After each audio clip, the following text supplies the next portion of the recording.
ជំរាបសួរបងប្អូនទាំងអស់គ្នា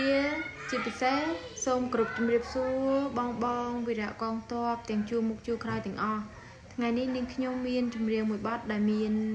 ចំណងជើងថាកន្សែងអូនប៉ាក់ជូនបងយោធាចាហើយបទនេះដែរក៏សូមផ្ញើក្តីនឹករលឹកទៅដល់បងវីរៈកងទ័ពជួរមុខជាពិសេសផងដែរចាកន្សែងអូនប៉ាក់ជូនបងយោធាយុទ្ធជនក្លាហានការពារព្រំដែនសីមាខ្លាំងក្លារឹងមាំកន្សែងស្រីស្ងួនជូនបងយោធាឧត្តមក្នុងចិត្តស្រីមុំ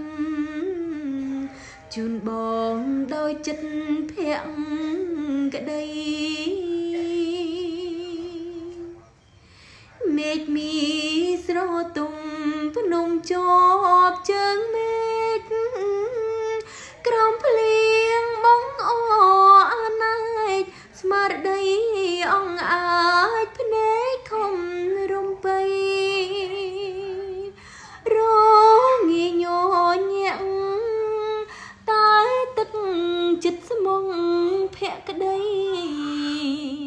ការពារមាតុភូមិថ្លាថ្លៃសម្រាប់ជោគជ័យជូននៅជាតិអោបងយោធា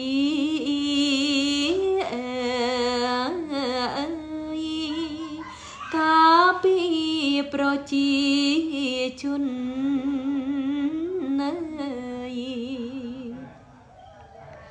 កន្សែងអូនប៉ាក់ឆ្លាក់ឈ្មោះស្នេហ៍ស្នងអូនហើយនឹងបងយើងមានបំណងដូចគ្នាប្រ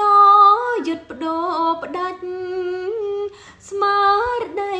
កសាងការពារមាតុភូមិកម្ពុជាគ្រប់គ្រារុងរឿងទៅ